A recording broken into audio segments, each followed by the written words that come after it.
Hello there, this is Icy Tooney here with another TF2 gameplay video.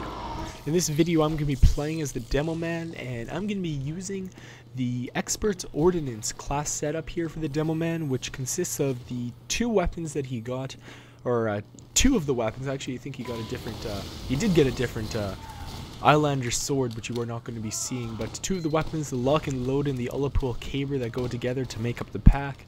And it's kind of, both these weapons are a lot of fun to use. They deal a lot of explosive damage together.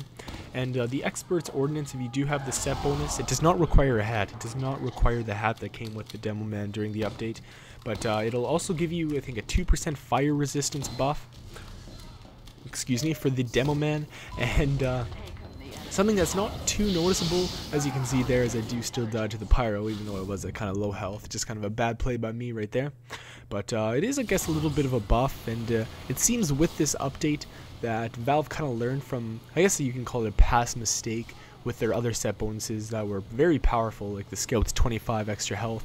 And the set packs also included hats back then, so a lot of people were kind of complaining about that. So Valve kind of changed it, made it a little bit of a buff, but nothing too overpowered or anything like that.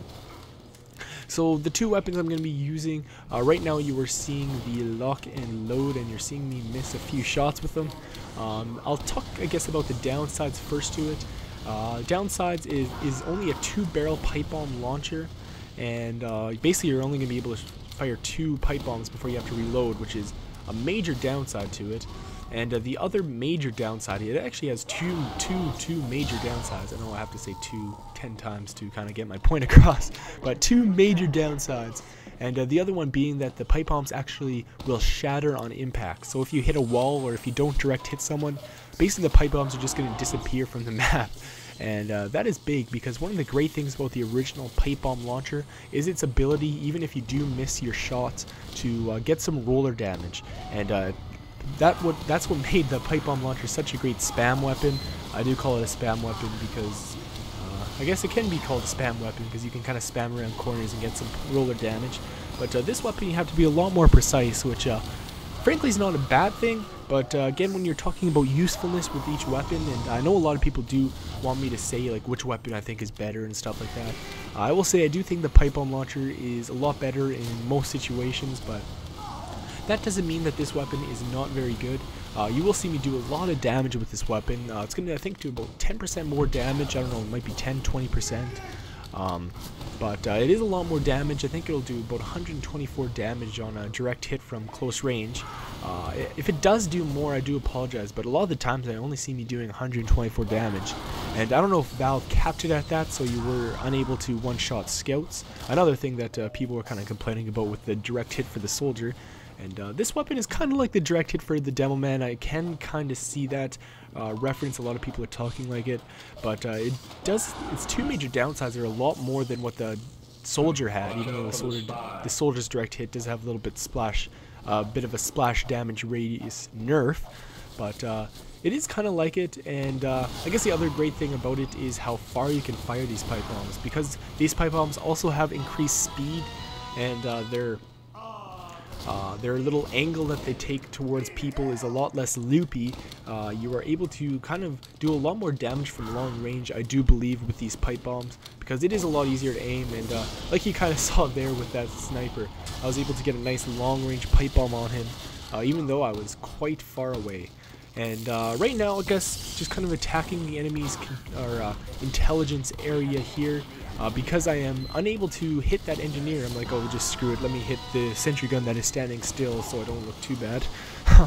But that's actually another one of the things that I've been having a little bit of problems with. My pipe bomb aim in this video is going to be a little bit spotty, and I guess I do have a decent excuse. I've been using the pipe bomb launcher for so long that using a new thing that fires pipe bombs with kind of a new physics and with different velocities is a little bit tough to adapt to at first. Oh my god, crit rocket. I thought I was actually going to die there. I didn't remember that I sidestepped that one. That was close. But like going from the regular rocket launcher to the direct hit, it does take a little bit of time to get used to it. After playing for about a week with this weapon, I haven't really gone back to it because I kind of want to stick with the pipe bomb launcher, but it is kind of hard again to go back and forth between the weapons. But I don't have Again, my aim is a little bit spotty, but that doesn't mean it's too terrible. And right now you're actually going to see, I remember this. You actually saw me shoot from one little battlement's area to the other and kill that sniper. So you can kind of see how good this weapon can also be in some situations. And yeah, that's a lot of fun. So right now, it's going to be a nice little standoff between me and a sniper. I'm kind of feeling a little, not bored, but I'm like, hey, let's just have some fun with this sniper here. I know he's going to be coming through this vent soon enough. It's kind of a game of patience right now. And there we go, there he comes. He could not resist it, and I was able to finish him off with the Ulapool caver. Probably my favorite melee weapon just for fun time's sake. It'll do about 195 damage if you do hit someone with it and explode on impact. And that means you're also going to be taking quite a bit of damage yourself. I think it's about 100 damage yourself if you do not have the Targe equipped. I think it might be a little bit less with the Targe. I'm not sure actually. It says I took minus 96 damage before, so maybe it's still 100 damage. But still, that is a lot, but it's just a lot of fun to use because when you do hit someone with it, it's mostly going to kill them. 195 damage is a lot of damage, and that's going to one-shot most classes without an overheal. And it's also going to send you flying straight up in the air, which is a nice little, I wouldn't call it a side benefit, it's just something for fun. It's like, hey, look at me, I'm up in the air and I hit you with a bomb. I don't know if that's really fun for everyone, but that sounds very fun for me. And I don't know, it's just a lot of fun to use in that sense. But yeah, these two weapons together, again, will do a lot of damage to the enemies. But if you want to be the most, I guess, successful as the Devilman, it's probably best to stick with your sticky bombs, with your regular pipe bombs, and with your regular bottle, because the bottle itself is maybe a little bit more consistent for the Devilman. As a Devilman, you should actually use your melee weapon more than, I guess, any other class in some circumstances. So sometimes the Ulapool caber is not going to be the best weapon for you if you're low on health or something like that. But still, just for fun time's sake, I will be using it actually quite a bit with my regular Devilman setup. So right now, I guess it is kind of good there that I showed you kind of the downside to this weapon, being that you're going to take a lot of damage. So I did die there, but I was able to kill the Devilman. So a 1-to-1 trade, and that's going to happen a lot of times with this melee weapon. So actually the round is 2-2. I know I didn't really talk about too much that's going on in Capture the Flag or anything, but I sped it ahead quite a bit now because I think I did showcase the weapons in kind of a good, I think, 7 minutes there. No need to kind of linger it on. This was actually a really long round, and one that they did decide to turtle. I think they have like 3 engineers in the capture point room, so I wasn't able to get back in there and take the intelligence or do anything that was kind of useful for my team. So I'm just going to show you the end here. 3 seconds, 2 seconds. As you can see, they do have a lot of engineers there, but good round there, top fragging like a boss, pretty high up there on the point standings, which is usually nice. It doesn't always showcase everything that happened, but it is kind of sometimes a good representation.